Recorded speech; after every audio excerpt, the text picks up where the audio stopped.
हम लोग आगे बढ़ रहे हैं और भी क्वेश्चंस जो आईआईटी जेईई में आए हुए हैं। ये 2022 का क्वेश्चन है, लेकिन बहुत ही आसान सा है, लेकिन आप लोग के लिए नया होगा। क्यों नया होगा? क्योंकि आप इसके पहले मोल फ्रैक्शन निकालने को सीखे थे लिक्विड फेज का।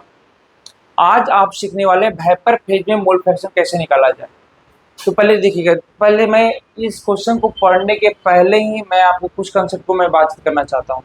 मोल फ्रैक्शन कैसे आप निकाले हो, थोड़ा ध्यान से देखना। लिक्विड फेज में सॉल्यूट हुआ करता था, सॉल्वेंट हुआ करता था, सॉल्यूशन बनता था, सभी लिक्विड फेज में रहता था। अगर ये 10 मोल सॉल्यूट है, ये 50 मोल सॉल्वेंट है, सॉल्यूशन कितना बना था? 60 मोल। तो बताओ इसका मोल फ्रैक्शन कैसे निकालते थे?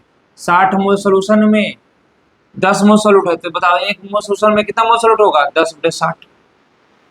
इसका मोल फ्रैक्शन निकल गया। इसका मोल फ्रैक्शन कैसे?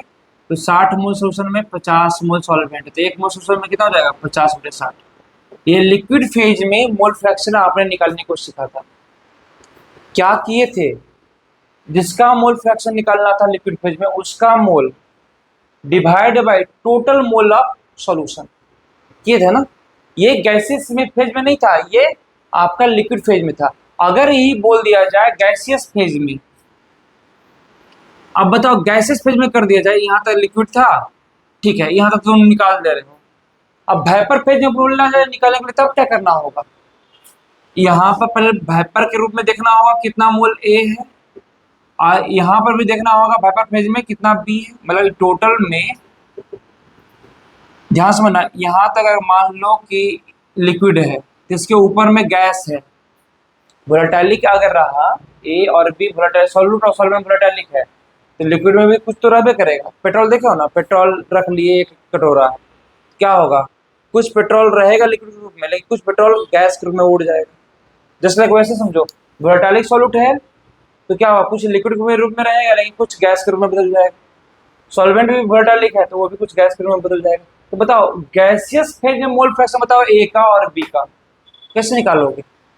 लिक्विड में तो कोई दिक्कत नहीं था, टोटल मोल निकाल के सॉल्यूशन का उससे डिवाइड कर निकल जाता था। नहीं, अगर वेपर फेज में मोल आ गया तो पहले वेपर फेज में कितना मोल है वो तो नहीं पता चल पाएगा, तो हम प्रेशर से चलेंगे। किससे चलेंगे? अगर इस टोटल कंटेनर में जितना गैस प्रेशर एग्जर्ट करा, टोटल प्रेशर निकाल दिया जाए, निकल गया, मान लेते हैं टोटल प्रेशर पीटी है, मानते टोटल प्रेशर मानते 2 एटीएम। अब बताओ अगर इसमें ए कितना प्रेशर लगा रहा है, चूंकि 2 को गैस है, इसमें प्रेशर लगा रहा है, तो अगर गैस ए का पार्शियल प्रेशर निकल जाए हमारे को, गैस बी का पार्शियल प्रेशर निकल जाए, तो हम क्या करेंगे? जिसका मोल फ्रैक्शन निकालना है, तो हमें समझ में आ रहा है टोटल 2 एटीएम टोटल प्रेशर में ये कितना प्रेशर लगा रहा है। मानते हैं गैस ए का पार्शियल प्रेशर था 0.7, तो इसका मोल फ्रैक्शन कैसे निकाल लेंगे? अच्छा, 2 एटीएम टोटल प्रेशर में ए कितना प्रेशर लगा रहा है? 0.7। तो बताओ एक एटीएम में कितना प्रेशर लगाएंगे? 0.7/2, मतलब partial pressure of A divided by total pressure of total pressure. Mole fraction ऐसे निकालते थे लिक्विड में भी, जिसका मोल फ्रैक्शन निकालना होता था उसका मोल डिवाइड बाय टोटल मोल। तो वैसे ही गैसियस फेज में मोल फ्रैक्शन कैसे निकालेंगे? तो गैस है तो प्रेशर लगाएगा, तो partial pressure of gas A divided by total pressure of gas. कोई दिक्कत तो नहीं होना चाहिए। मोल फ्रैक्शन निकालने को ये दूसरा तरीका आप सीख रहे हैं। अभी तक जो आप लोग सीखे थे किस फेज में सीखे थे? लिक्विड फेज में सीखे थे। अब आप सीखने को चले हो किस में? वेपर फेज में। कोई दिक्कत नहीं है, वेपर फेज में निकालना है तो हमारा टारगेट फिक्स हो गया। जिसका मोल फ्रैक्शन निकालना है वेपर फेज में, उसका partial pressure divided by total gas के द्वारा लगाया गया प्रेशर, मतलब total pressure of the solution. कोई दिक्कत नहीं है। आप क्वेश्चन को रीड कर रहे हैं, अब समझते हैं क्या क्या चीजें बोल रहा है। अच्छा ठीक है, ऐसा गंदा हो गया बट कोई बात नहीं। बोल रहे थे vapour pressure of 2 volatile liquid A and B.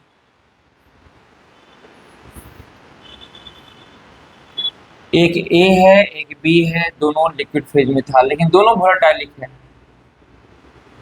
A vapour pressure लगा रहा है, वेपर प्रेशर ऑफ ए कितना है? Vapour pressure of two volatile liquid A and B at 25 degree Celsius are, मतलब रिस्पेक्टिवली बोल रहा है 50 टॉर एंड 100 टॉर। इसका मतलब क्या हुआ, जो पहले लगा रहा है वो 50 टॉर, अब बी लगा रहा है कितना 100 टॉर। तो ए का वेपर प्रेशर कितना है 50 टॉर है, बी द्वारा वेपर प्रेशर कितना लगाया गया 100 टॉर लगाया गया। If the liquid mixture contain 0.3 mole fraction, ध्यान देना यहाँ पर ट्विस्ट है, if the liquid mixture contain इतना mole fraction of A, liquid mixture मतलब ए और बी दोनों क्या था वोलेटाइल लिक्विड था, तो उसमें से if the liquid mixture contain 0.3 mole fraction of A, मतलब लिक्विड में जितना ए है और बी है उसमें से उस मिक्सचर में ए का मोल फ्रैक्शन कितना है 0.3 है। तो ये मोल फ्रैक्शन अलग चीज है, क्यों, क्योंकि ये लिक्विड में मोल फ्रैक्शन बताया गया है। आप लोग एक चीज जानते होंगे, क्या जानते हैं, मोल fraction of solute plus mole fraction of solvent बराबर क्या होता है 1 होता है। सॉल्यूट और सॉल्वेंट का मोल फ्रैक्शन दोनों को जोड़ दीजिएगा 1 आएगा। तो बताओ ए को सॉल्यूट मानो बी को सॉल्वेंट मानो, तो बताओ इसका मोल फ्रैक्शन 0.3 है तो इसका मोल फ्रैक्शन कितना हो जाएगा, तो 1 में घटाओगे 0.3 तो कितना आ जाएगा 0.6। देखो दोनों जोड़ के 1 आ रहा है कि नहीं आ रहा है, आ रहा है। ये लिक्विड मिक्सचर का मोल फ्रैक्शन है ए का और बी का। लिक्विड मिक्सचर में किसमें बात कर रहा हूँ, लिक्विड मिक्सचर में ए का मोल फ्रैक्शन 0.3 है और बी का मोल फ्रैक्शन कितना है 0.7।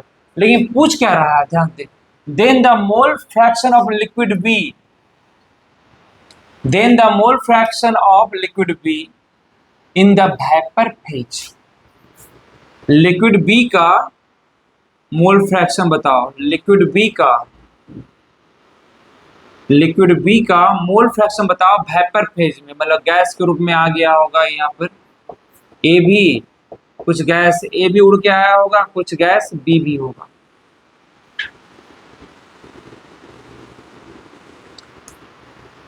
कुछ गैस ए भी होगा, ए भी वोलेटाइल है तो ए भी उड़ के गया होगा, यहाँ पर बी भी उड़ के गया होगा। तो पूछ रहा गैसियस फेज में बी का मोल फ्रैक्शन बताओ। तो पहला टारगेट हम भी जस्ट एग्जांपल में बताए थे, और गैसियस फेज में पूछ दिया जाए मतलब वेपर फेज में, तो पहले टोटल प्रेशर निकाल लेना है। लिक्विड फेज में पहले क्या निकालते थे, टोटल मोल निकालते थे, लिक्विड फेज में क्या निकालते थे टोटल मोल। तो गैसियस फेज में कैसे निकालेंगे, पहले टोटल प्रेशर निकालेंगे। तो बताओ टोटल प्रेशर इस वेसल का कितना होगा, पी टोटल कितना होगा, तो बताए थे कोई वेसल में कितना प्रेशर लग रहा है टोटल, तो partial pressure of A partial pressure of B. कोई भी गैस का टोटल कोई भी मिक्सचर का टोटल प्रेशर कितना होगा, तो partial pressure of A plus partial pressure of B. Partial pressure कैसे निकालते थे, तो vapour pressure of A into mole fraction of A. अब पार्शियल प्रेशर ऑफ बी कैसे निकालेंगे, vapour pressure of B into mole fraction of B. अब बताओ ध्यान से, वेपर प्रेशर ऑफ ए कितना है, वेपर प्रेशर ऑफ ए कितना है 50 टॉर है। मोल फ्रैक्शन ऑफ ए कितना है, तो मोल फ्रैक्शन ऑफ ए कितना है, लिक्विड फेज में कितना दिया हुआ है 0.3, गुना भाग कीजिए। वेपर प्रेशर ऑफ बी कितना दिया है 100 टॉर, और उसका मोल फ्रैक्शन कितना दिया हुआ है 0.6। टोटल प्रेशर निकल गया, गुना भाग कीजिएगा तो यहाँ पे क्या हो जाएगा बाई 10 आ जाएगा, 10 से खत्म हो जाएगा, कितना जाएगा 15 ना हो जाएगा जी, यहाँ पे कितना हो जाएगा डिवाइड हो जाएगा 10 प्लस 70 ना हो जाएगा, कितना हो गया 85। मतलब टोटल प्रेशर कितना है 85 टॉर। मतलब अभी जो टोटल प्रेशर इस मिक्सचर में टोटल गैस ए और गैस बी के द्वारा कितना प्रेशर लगाया जा रहा है 85 टॉर लगाया जा रहा है। लिक्विड मिक्सचर में क्या टोटल मोल निकालते थे, यहाँ पे क्या निकाले टोटल प्रेशर निकाल दे। टोटल प्रेशर कितना है, पी टोटल हमने निकाल के लेके चला है 85 टॉर। तो अब किसको निकालना है, इसका मोल प्रेशर निकालना है गैस बी का। ये बी जो है लिक्विड जो था वो गैस के रूप में बदल गया है, तो अब इसका मोल फ्रैक्शन बताइए वेपर फेज में, तो कैसे निकालेंगे, तो इसका पार्शियल गैस बी का पार्शियल प्रेशर डिवाइड, अच्छा ठीक है, टोटल प्रेशर 85 टॉर है, उसमें गैस बी कितना प्रेशर लगा है, वो क्या डिफाइन करेगा इसका पार्शियल प्रेशर। गैस ए कितना प्रेशर लगा रहा होगा, वो कौन डिफाइन कर रहा होगा पार्शियल प्रेशर। यार 85 टॉर्क कैसे आया, partial pressure of A plus partial pressure of B से। तो हमें निकालना है पार्शियल प्रेशर ऑफ बी निकालना है। तो पार्शियल प्रेशर ऑफ बी अभी जस्ट निकाले थे, कितना, पार्शियल प्रेशर ऑफ बी ही था ना जी, गुना भाग करके लाए थे, कितना 70 लेके आए थे। तो हमें समझ में आ गया टोटल प्रेशर गैस का 85 टॉर्क जब है तो गैस बी कितना प्रेशर लगा रहा है, पार्शियल प्रेशर 70 टॉर्क में लगा रहा है ना। जब टोटल गैस का प्रेशर इस वेसल में टोटल प्रेशर 85 टॉर्क लग रहा है तो उसमें गैस बी कितना प्रेशर लगा रहा है, मतलब गैस बी कितना प्रेशर लगा, मतलब पार्शियल प्रेशर बी पूछ रहा था, वेपर प्रेशर इनटू मोल प्रेशर कितना 70 टॉर्क। तो बताओ जब टोटल प्रेशर 1 टॉर्क होता तब ये कितना प्रेशर लगाता, 70/85। तो मतलब वेपर फेज में गैस बी का मोल फ्रैक्शन कितना हो जाएगा, 70/85। अब इसको आप काट दो, किससे, इसका वेपर फेज में बताया हुआ था मोल फ्रैक्शन कितना है, x/17 है। तो अगर काटोगे तो 5 से काटोगे कितना हो जाएगा, 14 आ जाएगा। यहाँ से 5 से काटो कितना आ जाएगा, 17 आ जाएगा। मतलब कितना आ रहा है, 14/17। मतलब पहले दिया हुआ था इसका वेपर फेज में मोल फ्रैक्शन कितना दिया हुआ था, x/17। अभी हम लाए हैं कितना, 14/17। तो x का वैल्यू पूछ रहा था तो x का वैल्यू कितना हो जाएगा, 14 हो जाएगा। कितना हो जाएगा, 14। हमारा आंसर कितना होगा, x = 14 हो जाएगा। ये तो थोड़ा सा मैथमेटिकल तुमको घुमा दिया, कोई दिक्कत नहीं है। मेन कंसेप्ट आपने क्या सीखा, वेपर फेज में अगर कोई गैस रहा तो उसका वेपर फेज में मोल फ्रैक्शन कैसे निकालते हैं। तो पहले टोटल गैस का टोटल प्रेशर निकाल लेंगे और उस टोटल प्रेशर में गैस ए कितना प्रेशर लगा रहा है, मतलब partial pressure of gas A divide by total pressure. अगर गैस बी का बोल दिया मोल फ्रैक्शन वेपर फेज में, तब गैस बी द्वारा पार्शियल प्रेशर कितना लगाया जा रहा है, divide by total pressure. Gas A का बोल दिया मोल फ्रैक्शन वेपर फेज में, तो गैस ए द्वारा कितना पार्शियल प्रेशर लगाया गया, डिवाइड बाय टोटल प्रेशर। तो यदि न है तो चलिए नेक्स्ट क्वेश्चन की ओर चलते हैं। चलिए नेक्स्ट क्वेश्चन की ओर हम लोग आगे मूव कर रहे हैं। क्वेश्चन नंबर 2 में बोल रहा है, ये नीट का बेहद ही आसान सा क्वेश्चन है जो नीट के लिए नहीं है मेनली, ये बोर्ड एग्जामिनेशन में भी आपको आता जाता नजर आपको दिखाई देगा, सीबीएसई हो या बिहार बोर्ड सब में दिखता है ये। और ये सिर्फ ये इतना इंटरेस्टिंग क्वेश्चन है कि बेहद ही आप चुटकी में 1 सेकंड में आप बना सकते हैं। पहले समझिएगा क्योंकि मुझे समझाने में समय लगेगा आप लोग को, आप लोग बना सकते हो 1 सेकंड 2 सेकंड में आप देख के बना पाओगे। At 25 degree Celsius the highest osmotic pressure, 25 degree Celsius पे पूछ रहा है, the highest osmotic pressure is exhibited by 0.1 m solution of. एक सोल्यूशन दिया हुआ है 25 डिग्री सेल्सियस पर, वो सोल्यूशन है 0.1 m कंसंट्रेटेड, मतलब जिसका मोलरिटी 0.1 है। m सोल्यूशन ऑफ, इसका भी सोल्यूशन है, KCl का भी है, ग्लूकोज का भी है, यूरिया भी है। लेकिन पूछ रहा है द हाईएस्ट ऑस्मोटिक प्रेशर किसका होगा। मतलब मेरा क्वेश्चन समझिएगा, क्वेश्चन क्या कर रहा है, 25 डिग्री सेल्सियस पर 0.1 m कंसंट्रेशन का कौन सा सोल्यूशन लिया जाए जिसका ऑस्मोटिक प्रेशर सबसे ज्यादा होगा। मतलब 25 डिग्री सेल्सियस पर 0.1 m मोलरिटी वाला क्या CaCl2 का सोल्यूशन लिया जाए कि ऑस्मोटिक प्रेशर सबसे ज्यादा होगा, या फिर KCl वाला सोल्यूशन का ऑस्मोटिक प्रेशर ज्यादा होगा, या ग्लूकोज वाला 0.1 m कंसंट्रेशन वाला का ऑस्मोटिक प्रेशर ज्यादा होगा, या यूरिया वाला सोल्यूशन जिसका मोलरिटी 0.1 m है उसका ऑस्मोटिक प्रेशर ज्यादा होगा। किस सोल्यूशन का ऑस्मोटिक प्रेशर 0.1 m कंसंट्रेशन पर सबसे ज्यादा होगा, कैसे निकालोगे। तो एक काम करते हैं, ऑस्मोटिक प्रेशर के बारे में जिक्र किया है तो ऑस्मोटिक प्रेशर का फार्मूला लिखते हैं, π/CRT। ये आइडियल सोल्यूशन के लिए था, ये किसके लिए था, आइडियल सोल्यूशन के लिए। लेकिन जैसे हम बोले थे कि आपको कोई मॉलिक्यूल्स ऐसा लिया जा रहा है जो आपस में ही टूट जाए, डिसोसिएट कर जाए, या फिर मॉलिक्यूल्स को डाले सोल्यूशन सॉल्वेंट में वो आपस में ही एसोसिएट कर जाए। जैसे हमने बताया था बेंजोइक एसिड, मोलिकुलर वेट 60 ग्राम होता है लेकिन वाटर में डालते हैं तो वो क्या होता है, जब भी दिखता है 120 ग्राम, क्योंकि वो डायमर बनाता है। तो वैसे ही जब टूटने जुड़ने की बात आए तो समझ लो कि रियल सोल्यूशन के बारे में बात किया जा रहा है, तो वहाँ पर वान टॉप फैक्टर का इस्तेमाल करते हैं। आई हमने आपको वान टॉप फैक्टर निकाला था, कैसे वाटर फटर निकालने सिखाए थे। नंबर मेन क्या था formula, number of moles of electrolyte after dissociation and association divide by number of moles of electrolyte before dissociation and association. तो देखिएगा पहले, जिस एक बात क्लियर है, ये तो सबके लिए कॉमन है, कंसंट्रेशन सबके लिए कॉमन है, और गैस कॉन्सेंट्रेशन सबके लिए कॉमन है, टेम्परेचर सबके लिए कॉमन है, चारों के लिए। अब अंतर क्या होगा, आई देखेंगे, आई इसके लिए क्या होगा, तो CaCl2 का आई का वैल्यू निकालते हैं।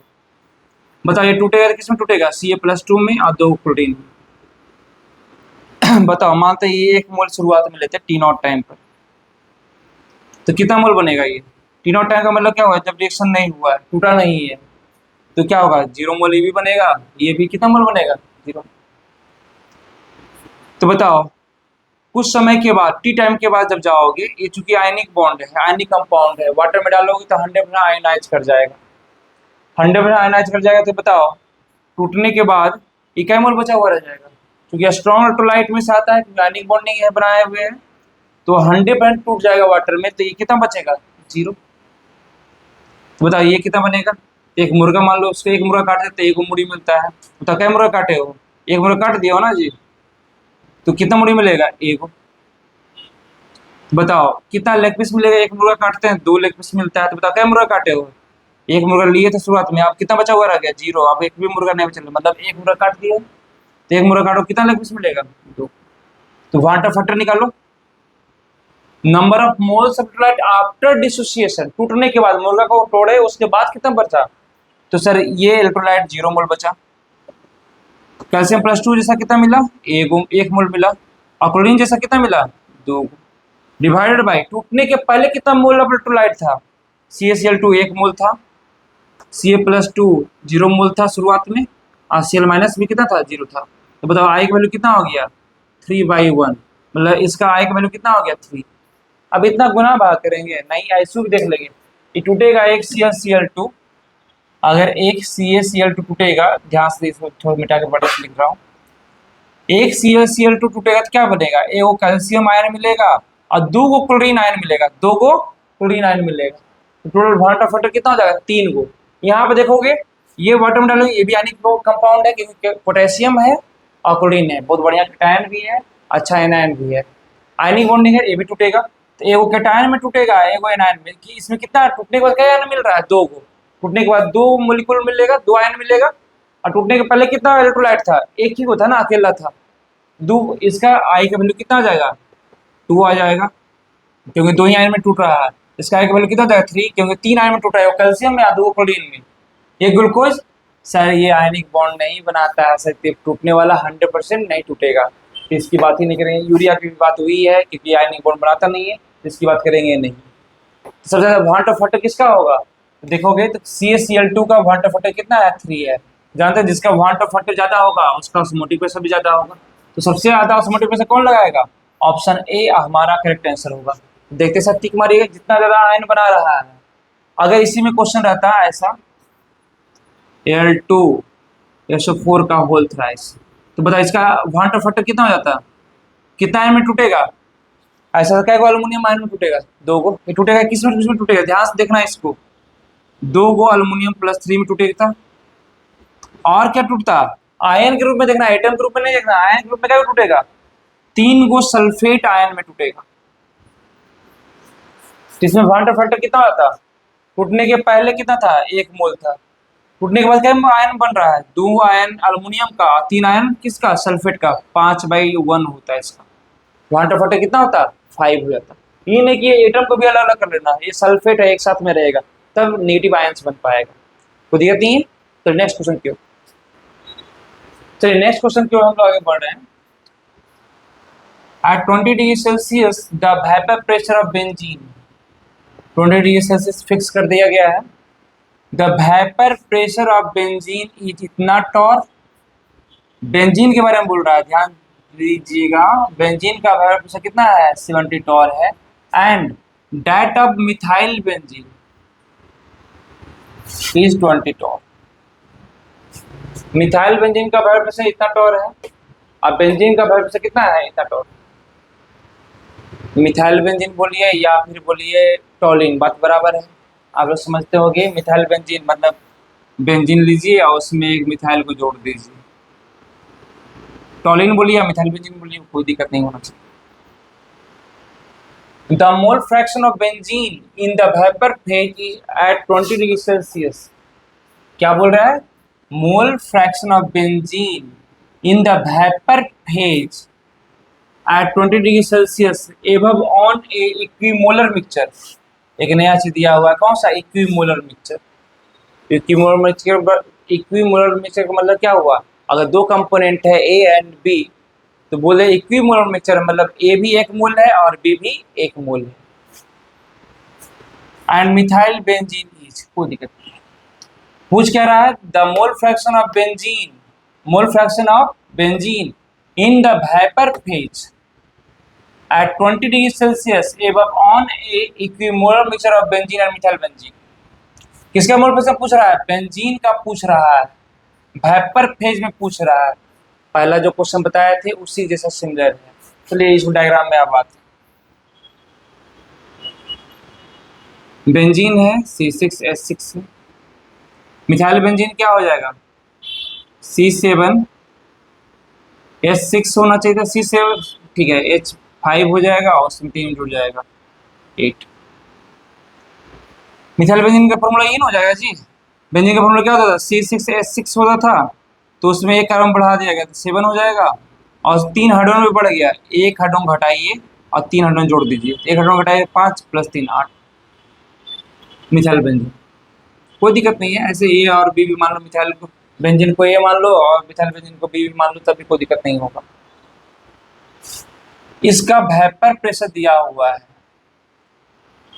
कितना? 70 टॉर। और मिथाइल बेंजीन का वेपर प्रेशर कितना दिया हुआ है? 20 टॉर।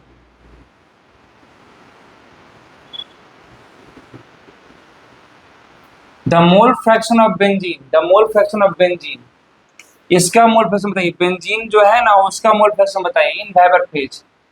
लिक्विड फेज में मत बताइए, मानते कुछ लिक्विड में भी होगा बेंजीन भी और मिथाइल बेंजीन भी, तो उसका मत बताइए मोल फ्रैक्शन। हमें वेपर फेज में जो होगा ना, ये मान लो कि यहाँ तक लिक्विड है और ऊपर में क्या हो गया? गैसियस फेज में है। तो पूछ रहा है गैसियस फेज में बताओ बेंजीन का मोल फ्रैक्शन। तो ठीक है, मोल फ्रैक्शन पूछ रहा है वेपर फेज बेंजीन का, तो क्लियर सा कंसेप्ट था। हमें वेपर इसका सॉल्यूशन में टोटल प्रेशर पहले निकालना होगा, फिर उसमें बेंजीन का पार्शियल प्रेशर निकालना होगा। टोटल प्रेशर इतना आ गया तो उसमें ई कितना प्रेशर लगा रहा है?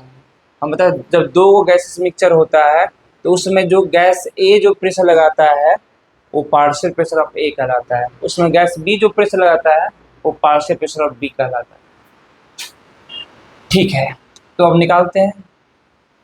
और एक चीज और दिया हुआ है, एवब ऑन ए इक्विमोलर मिक्सचर, मतलब ये भी एक ही मोल है। इक्विमोलर का मतलब ये भी 1 मोल है तो ये भी 1 मोल है। तो बता, दोनों जब सेम मोल है तो सॉल्यूशन कितना बनेगा? इसको सॉल्यूट मान लो, ऐसो क्या मान लो? सॉल्वेंट। तो सॉल्यूशन बनेगा, सॉल्यूशन कितना मोल हो जाएगा? 1 मोल ई 1 मोल ई कितना हो जाएगा? 2 मोल हो जाएगा। तो पहले काम क्या करेंगे? इस सॉल्यूशन का टोटल प्रेशर निकालेंगे, पी टोटल। कैसे निकालेंगे? Partial pressure of A plus partial pressure of B. बताया हुआ है सॉल्यूशन का टोटल प्रेशर कितना होता है, तो partial pressure of A plus partial pressure of B. Partial pressure of A कैसे निकालते हैं? तो vapour pressure of A into mole fraction of A plus partial pressure of B कैसे निकालेंगे? तो vapour pressure of B into mole fraction of B. पढ़ाया हुआ है पार्शियल प्रेशर का 3 फॉर्मूला पढ़ाया हुआ है। पार्शियल प्रेशर बराबर, उसमें से एक फॉर्मूला इस्तेमाल करें, पार्शियल प्रेशर बराबर mole fraction into mole fraction, partial pressure बराबर vapour pressure into mole fraction, ध्यान रखिएगा।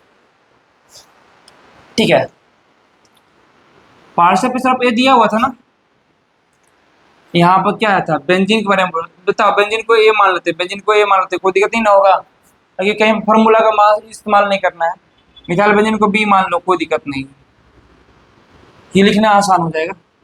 तो बताओ बेंजीन मतलब बेंजीन किसको माने थे? एक बार माने है ना, इसी का मोल फ्रैक्शन पूछ रहा है। ठीक है, चलो ठीक है। तो वेपर प्रेशर ऑफ ए कितना था, 70 था। मोल फ्रैक्शन ऑफ ए कितना है, तो पहले बताओ सॉल्यूशन के रूप में टोटल मोल कितना था, 2 मोल। इसका मोल फ्रैक्शन कितना था, 2 मोल में 1 मोल है, तो इसका मोल फ्रैक्शन कितना हो जाएगा, इसका मोल डिवाइड बाई टोटल मोल। ये लिक्विड फेज में निकल गया, इसका मोल फ्रैक्शन कितना हो जाएगा, total mole divide by, sorry, B का total mole divide by solution का टोटल मोल। ये जो मोल फ्रैक्शन निकला है लिक्विड फेज में, किसमें निकला है, लिक्विड फेज में। ठीक है,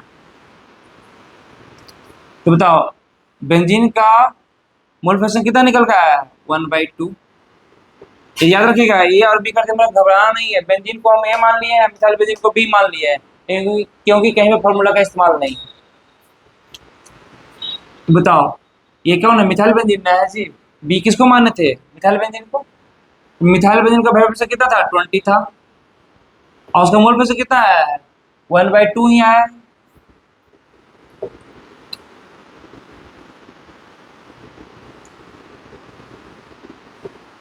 कितना हो जाएगा, 35 हो जाएगा यहाँ पर। मतलब पार्शियल प्रेशर ऑफ बेंजीन कितना आ गया, पार्शियल प्रेशर ऑफ बेंजीन इतना आ गया, 35 आ गया। और पार्शियल प्रेशर ऑफ बी कितना आ गया, 10 आ जाएगा जी। मिथाइल बेंजीन का पार्शियल प्रेशर कितना है, पार्शियल प्रेशर ऑफ, यहाँ पे लिखते हैं methyl benzene, partial pressure of benzene, कोई दिक्कत नहीं ना है। अब बताओ कोई दिक्कत है, बेंजीन का मोल प्रेशर निकालना है, तो भाई साहब बेंजीन का मोल प्रेशर निकालना है किसमें, गैसेस फेज में, मतलब वेपर फेज में। तो मोल प्रेशर ऑफ बेंजीन कितना हो जाएगा,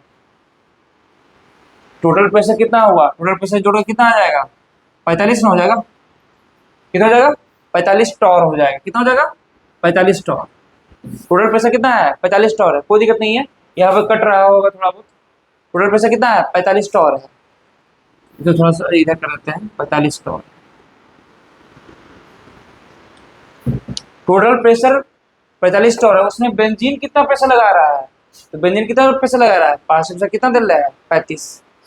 तो बेंजीन का पार्शियल प्रेशर 35 है, डिवाइड बाई टोटल प्रेशर कितना हो गया, 45 टॉर।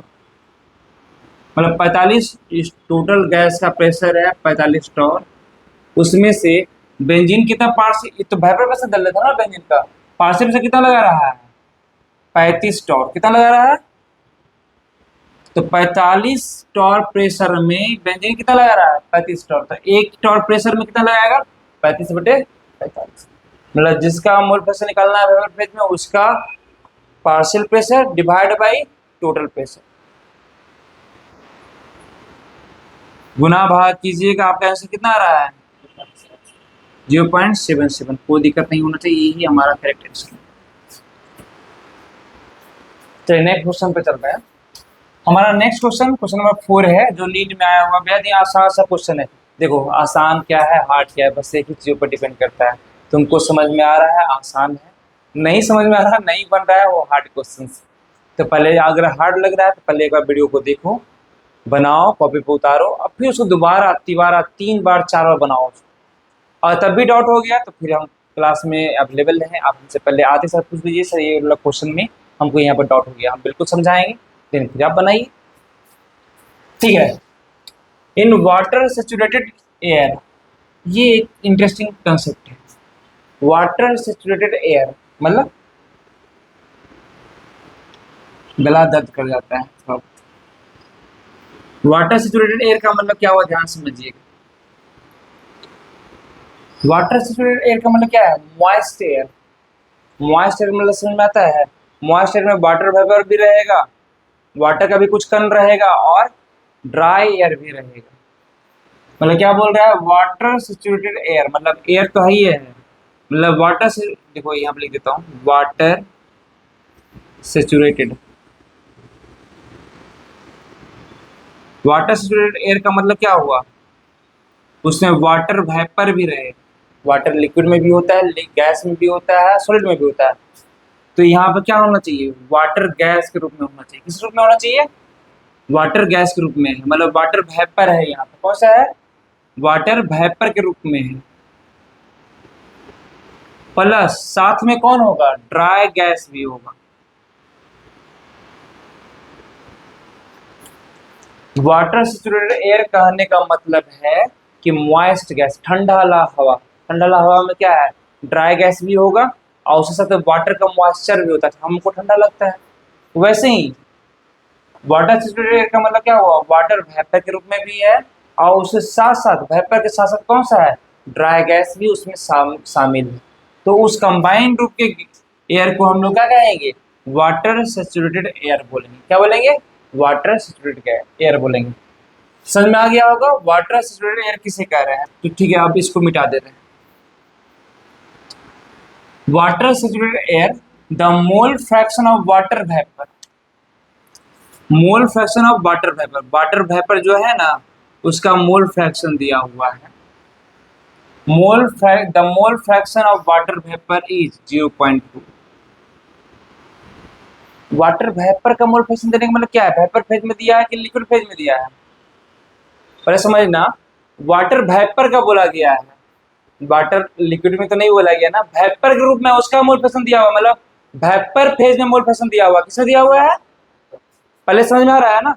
ये जो मोल फ्रैक्शन दिया हुआ है, the mole fraction of water vapour is इतना, इसका मतलब क्या हुआ, वाटर वेपर का मोल फ्रैक्शन दिया हुआ है। तो वाटर वेपर का मतलब क्या हुआ, अपने आप में वेपर है, गैस के रूप में है। वाटर वेपर क्या लिक्विड के रूप में रहेगा, तो गैस के रूप में रहेगा, वेपर के रूप में रहेगा। तो उसका मोल फ्रैक्शन दिया गया है, मतलब ये जो मोल फ्रैक्शन जो वाटर का है वो लिक्विड में नहीं है बुआ। ये जो मोल फ्रैक्शन ऑफ वाटर जो दिया गया है किसमें दिया गया है, वेपर फेज में दिया गया। किसमें दिया गया है, वेपर फेज में मोल फ्रैक्शन वाटर कितना है, 0.2 है। तो बताओ, ये भी तो कैसे है ना, तो इसका मोल फ्रैक्शन निकल जाएगा, क्योंकि हम जानते हैं मोल फ्रैक्शन दो कंपोनेंट का, दोनों को जोड़िएगा कितना आ जाएगा, 1 हो जाएगा।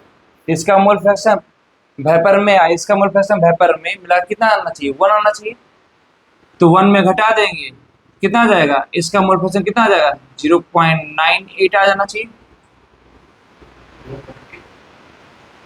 0.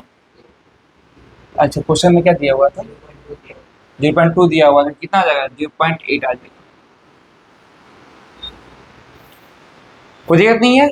वाटर वेपर का मोल फ्रैक्शन 0.2 दिया हुआ है, ड्राई गैस का मोल फ्रैक्शन कितना दिया हुआ है, कितना निकाल लेंगे अपने आप से, कितना हो जाएगा, 0.8 हो जाएगा। चलिए ठीक है, इतना समझ में आया, क्वेश्चन समझ में आ रहा है, मतलब आधा क्वेश्चन आप बना लिए। आप बोल रहा है if the total pressure of the saturated air is 1. Main खेला यहाँ पर है, पूरा इस गैस का टोटल प्रेशर कितना दिया हुआ है बुआ, 1.2 एटीएम दिया हुआ है। कितना दिया हुआ है, 1.2 एटीएम। इस टोटल प्रेशर का the partial pressure of dry air is, the partial pressure of dry air, ध्यान समझिएगा, the partial pressure of dry air. तो बताओ पार्शियल प्रेशर ड्राई एयर का कितना हो जाएगा, तो आपको पढ़ाए हैं पार्शियल प्रेशर में क्या होता है, टोटल प्रेशर, पार्शियल प्रेशर में क्या होता है, total pressure into mole fraction. तो पार्शियल प्रेशर किसका पूछ रहा है, ड्राई गैस का ना बोल रहा है ना, तो partial pressure of dry gas, partial pressure of dry gas बराबर क्या हो जाएगा, total pressure into mole fraction of dry gas. और ड्राई गैस का मतलब क्या है, सूखा हुआ गैस, मतलब लिक्विड में नहीं है, जो गैस के रूप में। तो बताओ कितना हो जाएगा partial pressure of dry gas का, टोटल प्रेशर कितना दिया हुआ है 1.2, और मोल फ्रैक्शन कितना दिया हुआ है ड्राई गैस का 0.8, गुना भाग करेंगे कितना जाएगा, जो 1.2 गुने 0.8 कितना आ जाएगा, 0.96। Partial pressure of dry gas आपका कितना हो जाएगा, 0.96। कोई दिक्कत तो होना नहीं चाहिए। आज की मतलब नेक्स्ट क्वेश्चन एक और लेके आते हैं। अच्छा ठीक है, एक चीज इसमें 0. Partial pressure of dry gas कितना आ रहा है, 0.96 आ रहा है। आपका ऑप्शन में तो मैच ही नहीं कर रहा है। जो भाई साहब यहाँ पर क्वेश्चन बता रहे थे वो थोड़ा सा मिस्टेक कर दिए हैं, यहाँ पर कितना हो जाएगा 0.96 एटीएम।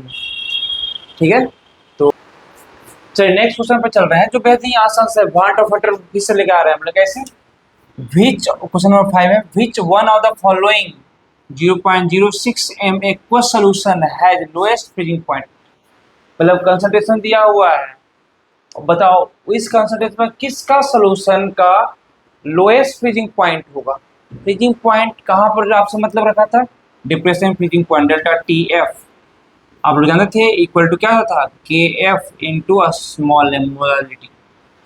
ये आइडियल सोल्यूशन के लिए था, लेकिन जहाँ पर सॉल्यूट अगर आई मतलब डिसोसिएट करने लगा, एसोसिएट करने लगा, वो रियल सोल्यूशन पर चलने वाले हैं, तो वहाँ पर वांट ऑफ फैक्टर आई का इस्तेमाल होता था। ऐसा जब भी कोई क्वेश्चन आए जिसमें ऑप्शन इस टाइप का दिया हुआ रहे, आप बोल रहे हैं लोएस्ट या हाईएस्ट पूछ रहा है, तो आई का इस्तेमाल कीजिएगा।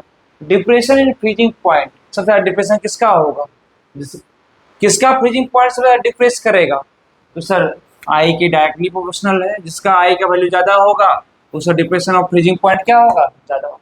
तो सब उसका डिप्रेशन ज़्यादा होगा मतलब उसका फ्रीजिंग पॉइंट ज़्यादा घटेगा। विन पूछ रहा है ना, लोएस्ट फ्रीजिंग पॉइंट किसका होगा, तो बताओ किसका आई का वैल्यू ज़्यादा होगा। इसमें बताओ आई का वैल्यू कितना हो जाएगा, ये वो के प्लस में टूटेगा, एगो किस में टूटेगा, आई माइनस में, तो दो ही ना हो जाएगा ना, टूटा दो गो में, पहले था क्या गो एगो, तो आई का वैल्यू कितना हो गया 2/1 मतलब 2 हो जाएगा। इसके लिए आई का वैल्यू कितना हो जाएगा, पहले टूटने के पहले क्या गो था, मिला के एगो था, और टूटने के बाद क्या गो मिलेगा, दो गो पोटेशियम मिलेगा और एगो सल्फेट मिलेगा, तो 3 गो। इसका आई का वैल्यू कितना हो जाएगा, 3/1 मतलब 3 हो जाएगा। इसका आई का वैल्यू कितना हो जाएगा, आयनिक बॉन्ड था, इसमें भी आयनिक बॉन्डिंग है, तो टूटने के पहले कितना था, एगो था, टूटेगा क्या मिलेगा, 2 गो अल्युमिनियम आयन मिलेगा, और सल्फेट आयन क्या को मिलेगा, सल्फेट आयन क्या को मिलेगा 3 गो और 2 गो अल्युमिनियम, तो कितना हो गया 5 ना हो गया। तो इसका भांट इसमें तो पहली बात ये कौन आ गया, ग्लूकोज आ गया, ग्लूकोज आयनिक बॉन्डिंग नहीं है, वो 100 में टूटने वाला नहीं है, तो इसका आई के बारे में बात करने से कोई फायदा नहीं है, इसके बारे में बात करेंगे ज्वाइनिंग। चलो आई का वैल्यू किसका हो गया, सी ऑप्शन का आई का वैल्यू ज्यादा है, मतलब सी का वांट ऑफ फैक्टर ज्यादा होगा, मतलब इस सॉल्यूशन का डिप्रेशन फ्रीजिंग पॉइंट ज्यादा होगा, तो इसका फ्रीजिंग पॉइंट सबसे लोएस्ट किसका सबसे ज्यादा हो जाएगा, इस सॉल्यूशन का फ्रीजिंग पॉइंट सबसे लोएस्ट होगा। हमारा करेक्ट आंसर कौन सा होगा, ऑप्शन सी।